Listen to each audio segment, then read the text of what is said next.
1장 1절에서 11절까지의 말씀 되겠습니다. 학개서 1장 1절에서 11절까지의 말씀 제가 봉독해 드리겠습니다. 다리오 왕 제2년 여섯째 달 곧 그 달 초 하루에 여호와의 말씀이 선지자 학개로 말미암아 스알디엘의 아들 유다 총독 스룹바벨과 여호사닥의 아들 대제사장 여호수아에게 임하니라. 이르시되 만물의 여호와가 이같이 말하여 이르노라. 이 백성이 말하기를 여호와의 전을 건축할 시기가 이르지 아니하였다 하느니라.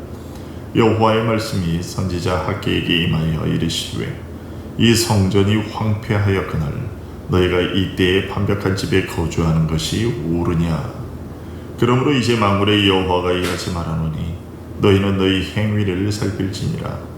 너희가 많이 부릴지라도 수확이 적으며 먹을지라도 배부르지 못하며 마실지라도 흡족하지 못하며 입어도 따뜻하지 못하며 일꾼이 싹쓸 받아도 그것을 구멍 뚫어진 전대에 넣음이 되느니라. 만군의 여호와가 말하노니 너희는 자기의 행위를 살필지니라. 너희는 산에 올라가서 나무를 가져다가 성전을 건축하라. 그리하면 내가 그것으로 말미암아 기뻐하고 또 영광을 얻으리라. 여호와가 말하였느니라. 너희가 많은 것을 받았으나 도리어 적었고 너희가 그것을 집으로 가져갔으나 내가 불어버렸느니라. 나 만군의 여호와가 말하노라. 이것이 무슨 까닭이냐. 내 집은 황폐하였으되 너희는 각각 자기의 집을 짓기 위하여 빨렸습니다. 그러므로 너희로 말미암아 하늘은 이슬을 그쳤고 땅은 산물을 그쳤으며 내가 이 땅과 산과 곡물과 새 포도주와 기름과 땅의 모든 소산과 사람과 가축과 손으로 수고하는 모든 일에 한재를 들게 하였느니라. 아멘. 오늘부터 우리가 보게 될 학개서는 소선지서 가운데 10번째에 해당하는 선지서입니다. 이 학개서는 원어인 히브리어 제목인 그 하가이를 그대로 번역한 겁니다. 이 책을 기록한 사람은 1절의 설명대로 하가이, 즉 학개입니다. 학개에 대해 알려진 바는 거의 없습니다. 다만 그의 이름의 뜻이 축제의라는 것을 기반으로 해서 어떤 축제일에 태어난 인물이지 않았을까라는 추측을 해볼 뿐입니다. 그리고 오늘 이제 학개서 본문의 내용을 바탕으로 볼 때 이 학개는 바벨론 포로기 이후에, 그러니까 바벨론 포로기라고 그러면 우리가 보통 BC 586년부터 538년이라고 얘기를 하는데 이 포로기 이후에 살았고 또 성전 재건 사업을 독려한 첫 번째 선지자였다라는 것은 확실합니다. 그리고 대부분의 신학자들은 2장 3절에 너희 가운데에 남아있는 자 중에서 이 성전의 이전 영광을 본 자가 누구냐라는 말씀을 바탕으로 해서 이 학개 선지자는 솔로몬 성전을 보았던 사람일 것이다 라고 추정을 합니다. 그렇다면 학개 선지자는 학개는 매우 늙은 나이에 선지자 활동을 시작했구나 하는 것을 우리가 짐작하게 됩니다. 왜냐하면 학개서의 예언이 선포된 때는 BC 520년이 분명하기 때문입니다. 오늘 본문 1절을 보시면요. 다리오 왕 제2년 여섯째 달 곧 그 달 초 하루에 여호와의 말씀이 선지자 학개로 말미암아 스알디엘의 아들 유다 총독 스룹바벨과 여호사닥의 아들 대제사장 여호수아에게 임하였다라고 밝히고 있기 때문입니다. 자, 그러면 학개가 하나님의 말씀을 선포한 이때의 이스라엘 상황은 어떠했을까? 대체 어떤 상황이기 때문에 하나님께서 이렇게 나이든 학개에게 말씀을 주시면서 이렇게 예언을 하도록 하셨을까라는 것입니다. 우리가 이제 그 내용을 살펴보면 알겠지만 학개서는 제1차 바벨론 포로 귀환이 이루어졌던 기원전 537년 직후에 시작된 제2성전인 스룹바벨 성전 건축을 둘러싼 정치, 종교, 사회적 상황을 그 배경으로 하고 있습니다. 우리가 알다시피 기원전 586년에 남유다는 바벨론의 느부갓네살 2세에 의해서 멸망당했고, 이때 예루살렘 성전도 완전히 파괴되었으며 백성들은 바벨론의 포로로 끌려갔습니다.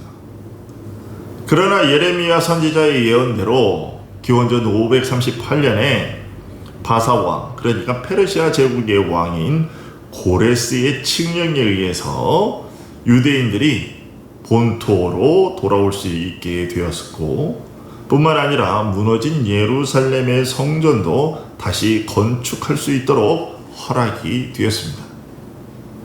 그래서 기원전 537년에 스룹바벨의 지도 아래 제1차 포로 귀환이 이루어졌고, 이때 유대 땅으로 돌아온 본토 유대인들이 귀환한 다음 해인 기원전 536년에 성전을 짓기 위한 그 기초 터공사를 시작했습니다. 하지만 성전 재건 공사는 이스라엘 백성들과 이방인들의 혼혈이었던 사마리아인들의 방해와 또 이미 폐허와 황무지로 변한 유대 땅에서의 그것을 다시 일구기 위한 힘든 노역, 그리고 주변 민족들의 약탈, 그리고 여러 가지 자연재해 등으로 중단된 채 16년 동안 방치되어 있었습니다. 이렇게 성전 재건 사업이 중단되자 성전을 중심으로 신앙생활을 영위하던 이스라엘 백성들은 이제 다시금 하나님 중심의 하나님의 말씀에 따른 그런 나라 운영, 그러니까 신정국가를 재건하는 일에 어려움을 겪게 되었고, 자연스럽게 백성들은 성전을 다시 건축하는 일에 대한 관심 대신에 황폐화되어 버린 땅에서 자기 육체를 돌보는 일에만 관심을 쏟게 되었습니다. 이런 상황에서 학개에게 하나님의 말씀이 임하게 되었던 것이죠. 다시 한번 1절을 보면 이제 말씀이 임한 그때의 상황에 대해 다음과 같이 말하고 있습니다. 다리오 왕 제2년 6째 달, 곧 그 달 초 하루에 여호와의 말씀이 선지자 학개로 말미암아 스알디엘의 아들 유다 총독 스룹바벨과 여호사닥의 아들 대제사장 여호수아에게 임하니라. 이르시되 라고 되어 있습니다. 말씀이 임한 시기에 대해서는 이미 언급한 대로 기원전 520년이고, 이제는 그 말씀을 들을 당사자에 대해 살펴보면 스알디엘의 아들 유다 총독 스룹바벨과 여호사닥의 아들 대제사장 여호수아입니다. 학개가 말씀을 전한 이제 대상자가 오늘 여기 1절에 보면 유다 총독 스룹바벨과 여호사닥의 아들 대제사장 여호수아다라고 이렇게 얘기를 하고 있죠. 하지만 이 두 사람만이 그 말씀 선포의 대상자들은 아니었습니다. 이후의 말씀들을 보면 1절에서 스알디엘의 아들 유다 총독 스룹바벨과 여호사닥의 아들 대제사장 여호수아를 통해 백성들에게 학개서의 말씀들이 전해지도록 한 것임을 우리가 알 수 있습니다.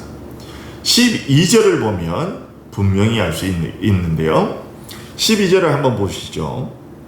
12절, 스알디엘의 아들 스룹바벨과 여호사닥의 아들 대제사장 여호수아와 남은 모든 백성이 그들의 하나님 여호와의 목소리와 선지자 학개의 말을 들었으니 이는 그들의 하나님 여호와께서 그를 보내셨음이라고 말하고 있죠. 즉 하나님은 성전 재건 사업을 가장 높은 위치에서 지휘하고 감독해야 할 정치 지도자인 스룹바벨과 제사장 여호수아가 백성들을 독려하지 않고 자신들의 직임을 온전히 감당하지 않고 있자 그 두 사람을 책망하면서 깨닫게 한 연후에 학기를 통해 선포된 성전 재건에 대한 하나님의 말씀을 백성들에게 전하도록 하기 위해 먼저 스룹바벨과 여호수아를 부른 것이다 라는 얘기입니다. 우리는 그런데 여기서 하나님께서 자신의 약속을 신실히 이루고 있음을 보게 됩니다. 자, 선지자 스룹바벨에 대해 무엇이라고 얘기를 하고 있느냐 하면 스알디엘의 아들 유다 총독이라고 밝히고 있는 부분에서 우리가 이 사실을 알게 됩니다. 하나님께서는 창세기 49장 10절에서 규가 유다를 떠나지 아니하며 통치자의 지팡이가 그 발 사이에서 떠나지 아니하기를 실로가 오시기까지 이르리니 라고 하셨습니다. 즉 이스라엘을 다스리는 왕위가 끊어지지 않고 계속해서 유다 지파에서 이어질 것이라고 말씀하셨던 것이죠. 하지만 기원전 586년에 남유다는 바벨론에 의해서 완전히 멸망당했고, 그래서 이제는 남유다 지역에는 유대인 왕이 존재할 수 없는 상황이 되었습니다. 하지만 하나님은 다윗의 후손인 스룹바벨이 고레스에 의해서 유다 지역의 총독으로 부임을 받아서 돌아오게 하심으로써 비록 왕의 칭호는 아니지만 여전히 이스라엘을 다스리는 이스라엘 백성들을 다스리는 최고의 감독관이 바로 유다 지파에서 떠나지 않도록 하셨던 것이죠. 이처럼 하나님은 자신이 하신 약속에 충실하셨습니다. 그러나 그에 반해 하나님의 백성인 이스라엘은 하나님에 대해서 충실하지 못했는데요. 그 충실하지 못함에 대해 하나님은 오늘 보면 2절부터 4절의 말씀으로 지적하십니다. 2절부터 4절의 말씀을 보면요, 이렇게 되어 있습니다. 만군의 여호와가 이같이 이르노라. 이 백성이 말하기를 여호와의 전을 건축할 시기가 이르지 아니하였다 하느니라. 여호와의 말씀이 선지자 학개에게 임하여 이르시되 이 성전이 황폐하였거늘 너희가 이때에 판벽한 집에 거주하는 것이 옳으냐. 서두에서 밝힌 대로 이스라엘 백성들은 바벨론 포로에서 돌아온 이후에 성전을 재건하는 일에 열심을 내지 않고 있었어요. 그리고 누군가가 성전을 재건하지 않는 이유를 물으면 이제 2절의 말로 대답했어요. 무슨 말이냐? 건축할 시기가 아직 되지 않았습니다 라는 말로 대답했다는 것이죠. 즉 하나님께서 전에 예언하셨던 포로 기간인 70년이 아직 지나지 않았다고 대답했다는 것이죠. 언뜻 들으면 이스라엘 백성들의 이 계산이 맞는 것처럼 여겨집니다. 왜냐하면 성전이 무너진 것은 아까 몇 년이라고 말씀드렸냐면 성전이 무너진 것은 BC 586년이었고 자신들이 포로에서 돌아온 것은 BC 536년이었기 때문에 86년에서 36년 사이를 계산하면 50년 정도밖에 안 되는 거죠. 그러니까 아직 70년이 되지 않았다라고 얘기하는 거예요.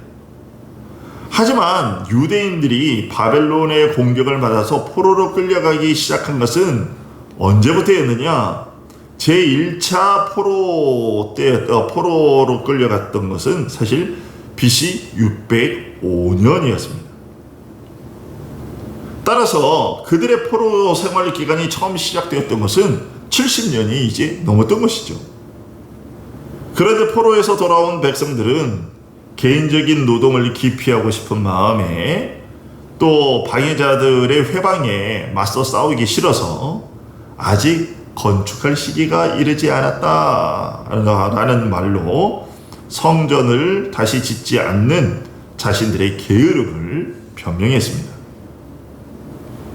그들은 이런 식으로 반박했을 것입니다. 하나님을 경배하는 것이 다른 일보다 더 좋은 일인 것은 틀림없습니다. 하지만 우리가 살 집을 짓는 것도 중요하지 않습니까? 일단 우리가 머물며 살 집이 마련되어야 하나님의 성전도 지을 수 있는 것 아닙니까? 그래야 우리가 또 하나님의 성전도 마음 편히 더 잘 지을 수 있지 않겠습니까?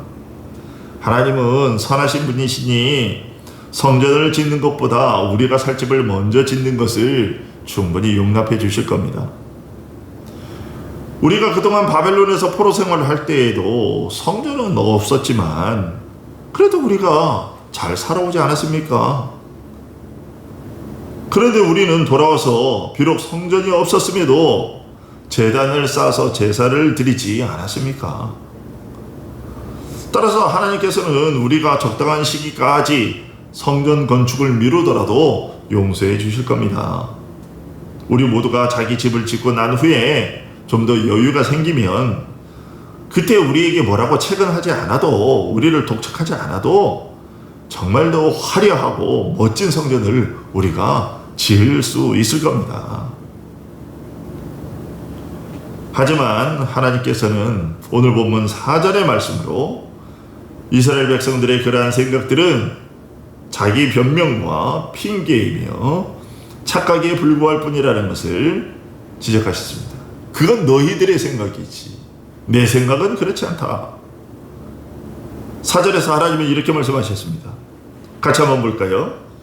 이 성전이 황폐하였거늘 너희가 이때에 판벽한 집에 거주하는 것이 옳으냐.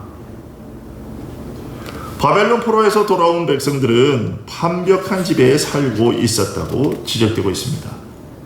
판벽한 집이란 어떤 집이냐?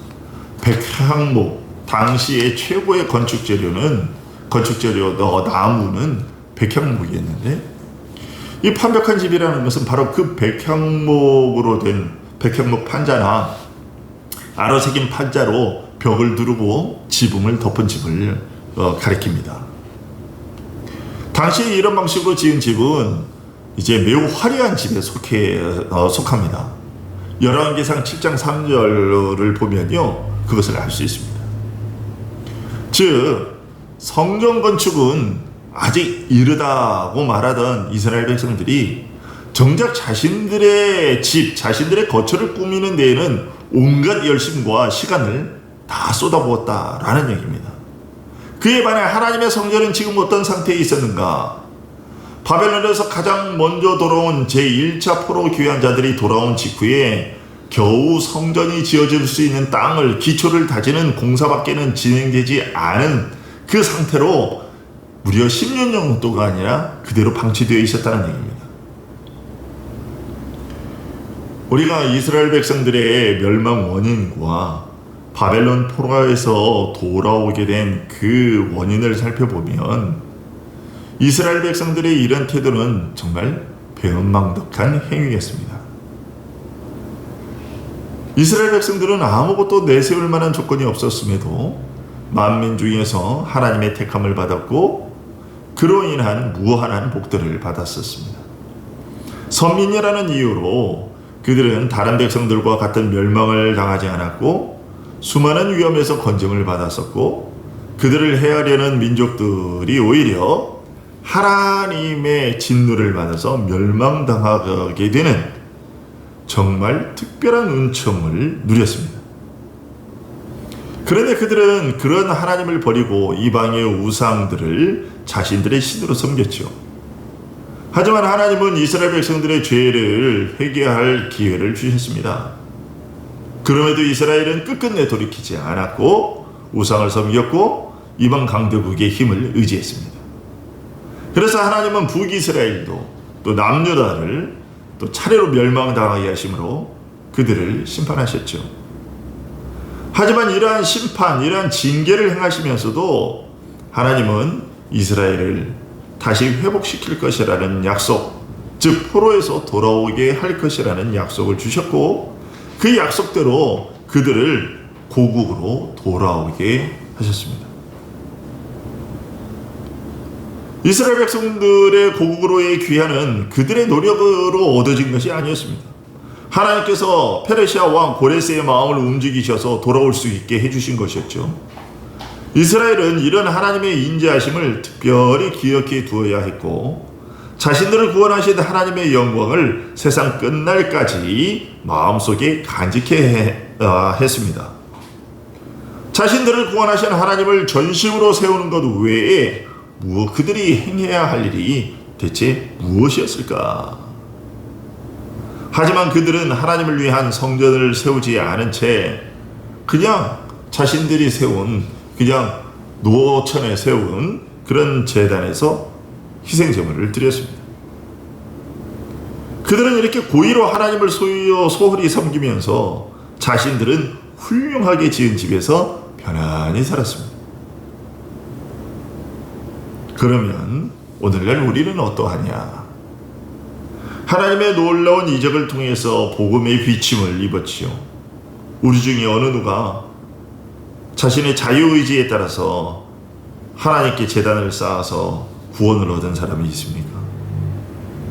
그럼에도 우리의 관심사는 우리들의 이익뿐이고 하나님께 대한 예배, 즉 하나님을 섬기는 일에는 그닥 관심을 두지 않습니다. 어떻게 하면 하나님을 더 잘 섬길 수 있을까 하는 일에 대한 관심과 열정이 내가 이 땅에 살면서 누리고픈 편안함에 대한 관심에 비하면 턱없이 부족하다. 심지어 신앙을 그런 편안함을 누리기 위한 수단으로 여기기도 합니다. 하나님은 5절의 말씀으로 우리의 이런 행위가 과연 옳은가를 생각해 보라고 하십니다. 5절 말씀 볼까요? 그러므로 이제 만군의 여호와가 이같이 말하노니 너희는 너희 외의 행위를 살필지니라. 하나님께서는 이 말씀으로 우리를 자극하고 수치심과 경외심을 일깨워 주고 계십니다. 사실 우리는 과거의 이스라엘 백성들처럼 그렇게 자신의 이익만을 추구할 때가 많죠. 그리고 그런 때에 자연스럽게 하나님께 대한 예배를 드리는 일에는 차가워집니다. 그러나 우리는 하나님의 성전이 영적이기 때문에 이처럼 태만에 빠지게 될 때 우리의 잘못이 더욱 무서운 것이 된다라는 것을 잘 기억해야 할 겁니다. 그리고 이스라엘 백성들과 같은 마음 자세로 살아가게 되면 결코 아무것도 얻지 못할 것이다 라는 것을 우리가 기억해야 될 것입니다. 하나님은 오늘 그 사실을 6절의 말씀으로 깨우쳐주고 계십니다. 6절 한번 볼까요? 너희가 많이 뿌릴지라도 수확이 적으며 먹을지라도 배부르지 못하며 마실지라도 흡족하지 못하며 입어도 따뜻하지 못하며 일꾼이 싹쓸 받아도 그것을 구멍 뚫어진 전내에 넣음이 되느니라. 이스라엘 백성들이 성전 재건을 중단하고 개인의 안위만을 편안함만을 위해 일한 결과가 이랬다는 것입니다. 농사가 실패했습니다. 그들은 땀 흘려서 씨를 뿌렸습니다. 하지만 가뭄과 병충해로 인해 제대로 수확을 거두지 못했습니다. 이런 재앙은 신명기 28장 38절부터 42절에서 이미 하나님께서 알려주신 거죠. 신명기 28장에서 하나님은 하나님의 백성들이 하나님께 대하여 충실하지 못하게 될 때 이런 일을 겪게 될 것이다 라고 미리 경고해 주셨습니다. 네가 많은 종자를 들에 뿌릴지라도 메뚜기가 먹음으로 거둘 것이 적을 것이며 네가 포도원을 심고 가꿀지라도 벌레가 먹음으로 포도를 따지 못하고 포도주를 마시지 못할 것이며 네 모든 경내에 감람나무가 있을지라도 그 열매가 떨어짐으로 그 기름을 내 몸에 바르지 못할 것이며 네가 자녀를 낳을지라도 그들이 포로가 되므로 너와 함께 있지 못할 것이며 네 모든 나무와 토지 소사는 메뚜기가 먹을 것이며 이처럼 이 말씀대로 이스라엘 백성들 포로에서 돌아온 백성들의 농사는 실패하게 되었고 그들에게는 식량과 의류가 부족했고 노동에 대한 대가를 전혀 얻을 수가 없었습니다. 이런 사실은 우리 인간이 자기를 위해서 아무리 노력한다 해도 하나님께서 복을 주지 않으시면 항상 궁핍함을 면할 수 없다는 것을 다시 한번 일깨워주죠. 하나님께서 복을 주지 않으시면 새벽부터 저녁까지 아무리 열심히 수고해도 전혀 성과가 없고 자신이 갖고 있는 재물과 지위와 재능도 이미 갖고 있던 그런 것들마저도 순식간에 사라져버리게 됩니다. 시편 127편에서 이렇게 얘기를 하고 있죠. 우리가 잘 아는 말씀이잖아요. 여호와께서 집을 세우지 아니하시면 세우는 자의 수고가 헛되며 여호와께서 성을 지키지 아니하시면 파수꾼의 깨어있음이 헛되도다. 너희가 일찍이 일어나고 늦게 누우며 수고의 떡을 먹음이 헛되도다. 그러므로 여호와께서 그의 사랑하시는 자에게 잠을 주시는도다. 이런 이유로 하나님은 재차 이스라엘 백성들에게 7절에서 동일한 말씀으로 경고하십니다. 7절 말씀 볼까요? 만군의 여호와가 말하노니 너희는 자기의 행위를 살필지니라. 그러면서 하나님께서 진정 원하시는 것이 무엇인지를 말씀하십니다. 8절의 말씀입니다. 너희는 산에 올라가서 나무를 가져다가 성전을 건축하라. 그리하면 내가 그것으로 말미암아 기뻐하고 또 영광을 얻으리라. 여호와가 말하였느니라. 이 말씀을 언뜻 보면요, 정말로 하나님께서 물리적인 집을 지어주기를 바라시는 것처럼 보입니다. 하지만 결코 그렇지 않습니다. 산에 올라가서 나무를 가져다가 성전을 건축하라는 이 말씀은요, 성전을 짓고 남았을 만큼 성전 건축에 필요한 재료가 저 산에 널려 있었음에도 불구하고 이스라엘 백성들이 성전을 짓고자 하는 마음이 없었기 때문에 아직까지 성전이 지어지지 못했다는 사실을 지적하고 계신 겁니다. 저희 산에 저렇게 나무가 많은데도 성전이 아직까지 지어지지 않고 16년 동안 그대로 기초공사만 하고 이렇게 남아있게 된 것은 너희들이 성전을 짓고자 하는 마음이 없었기 때문이다 라고 하나님께서 지적하고 계신 겁니다. 정녕 너희들이 나를 위하는 마음으로 성전을 짓고자 했다면 레바논 백향목이 아닌 저 산에 있는 질 낮은 나무로 성전을 지었더라도 나는 기뻐했을 것이다 라고 하신 것이죠. 이 지적대로 이스라엘 백성들은 하나님의 성전을 짓고자 하는 마음이 없었고요, 자신들의 이익에만, 자신들의 삶에만 관심을 기울이고 노력했을 뿐입니다. 하나님은 이런 이스라엘 백성들의 잘못을 깨닫도록 하기 위해 재앙들을 그들에게 보내셨는데요, 9절부터 11절이 그것입니다. 9절 볼까요? 너희가 많은 것을 바랐으나 도리어 적었고 너희가 그것을 집으로 가져갔으나 내가 풀어버렸느니라. 나 만군의 여호와가 말하노라. 이것이 무슨 까닭이냐? 이것이 무슨 까닭이냐? 내 집은 황폐하였으되 너희는 각각 자기의 집을 짓기 위하여 빨랐습니다. 그러므로 너희로 말미암아 하늘은 이슬을 그쳤고 땅은 산물을 그쳤으며 내가 이 땅과 산과 곡물과 새 포도주와 기름과 땅의 모든 소산과 사람과 가축과 손으로 수고하는 모든 일에 한죄를 들게 하였느니라. 여러분, 하나님께서는 우리에게 최고급의 대리석을 가져다가 예배당을 지으라 이렇게 명하시는 것이 아니라요, 진정으로 예배를 받으실 만한 거룩한 성전을 지으라고 말씀하고 계십니다. 즉 하나님께서 받으실 만한 예배를 드릴 수 있는 영혼과 마음 자세를 갖추어야 한다라고 말씀하고 있다는 것입니다. 우리가 하나님께 입은 그 은혜들을 생각해 볼 때에 하나님께서 받으실 만한 예배를 드리기 위한 일에 가장 먼저 가장 큰 관심을 기울여야 하는 것 아니냐라고 하나님께서 말씀하고 계신 것입니다. 오늘 본문을 통해서 우리가 하나님을 온전히 섬기지 못한 이유로 제시하는 많은 것들에 대해 다시 한번 생각해 보게 됩니다. 과연 우리가 그동안 제시한 그 이유들, 하나님 제가 이러이러해서 하나님 예배를 드리는 일에 빠지게 되었습니다.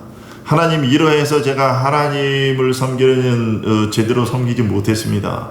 라고 그렇게 하나님 제시한 그 많은 이유들이 과연 하나님께 합당한 것이었는지를 생각해 보게 합니다.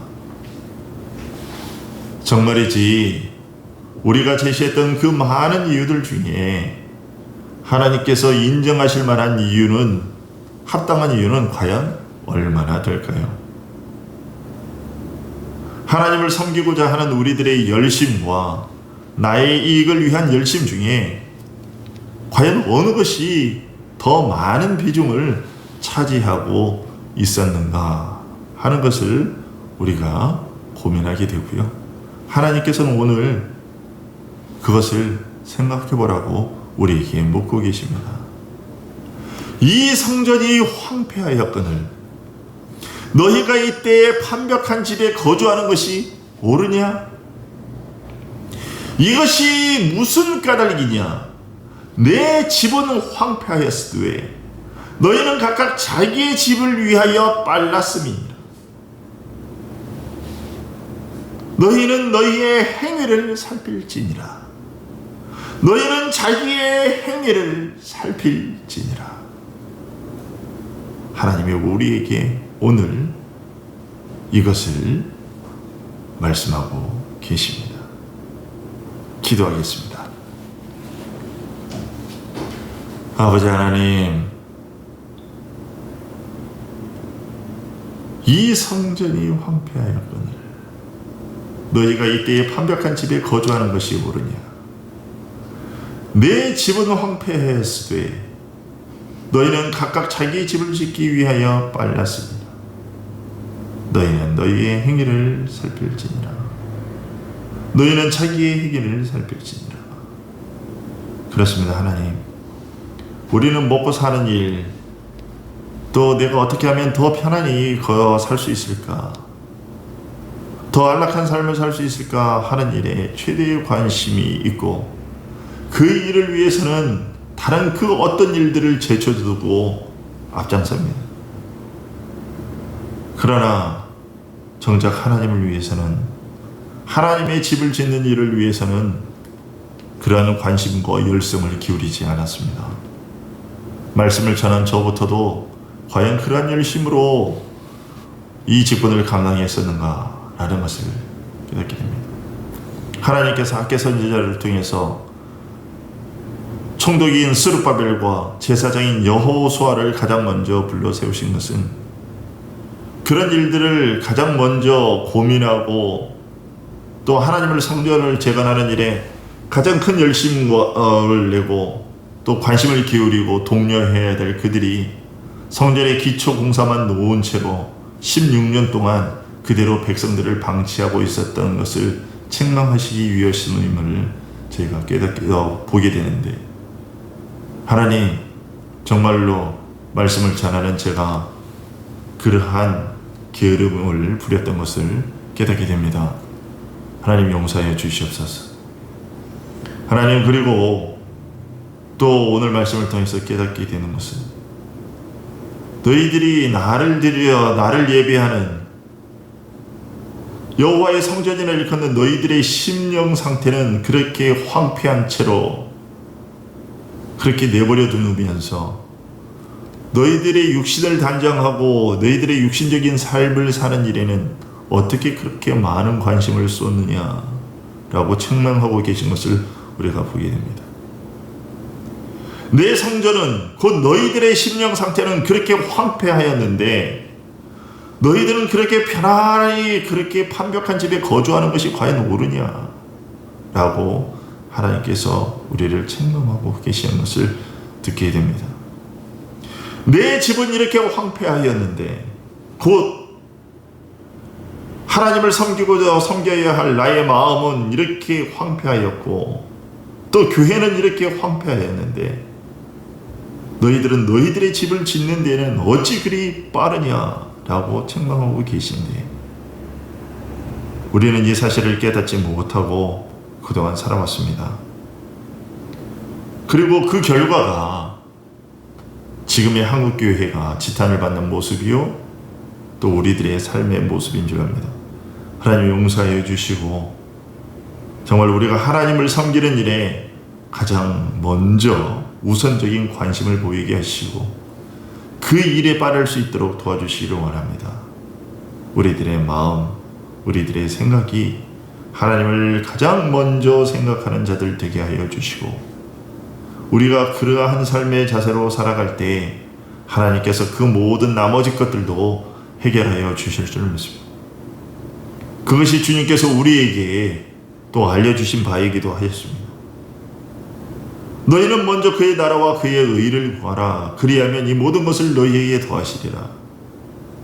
하나님께서 모세를 통하여 알려주셨던 것도 그 사실이었으며, 또 선지자들을 통하여 오늘 말씀을 통하여 알려주신 것도 그것이었고, 또 주님도 우리에게 그것을 알려주셨고, 또 사도들도 우리에게 그것을 알려주었는데, 하나님, 우리는 그 말씀들을 그토록 자주 보면서도 전혀 이런 사실을 깨닫지 못하고 여전히 우리들의 이 땅에서의 삶에 대한 관심만 지대하게 보일 뿐, 하나님의 성전을 세우는 일, 곧 우리들의 심령을 다스리고 또 교회를 튼튼히 세워가는 일, 진리로 무장시키는 일에 대해서는 무관심해 버렸습니다.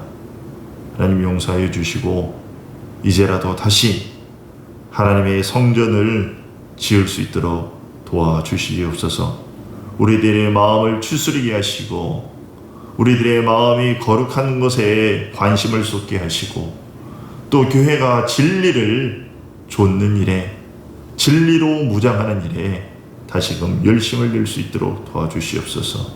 하나님의 교회가 진리를 내버리고 세상이 갖고 있는 그 관심과 가치관으로 이 성전을 채우려 했던 과오를 용서하여 주시고, 이제라도 다시금 하나님의 말씀으로 진리로 무장해 갈 수 있도록 도와주시옵소서. 예수 그리스도의 이름으로 기도하옵나이다. 아멘.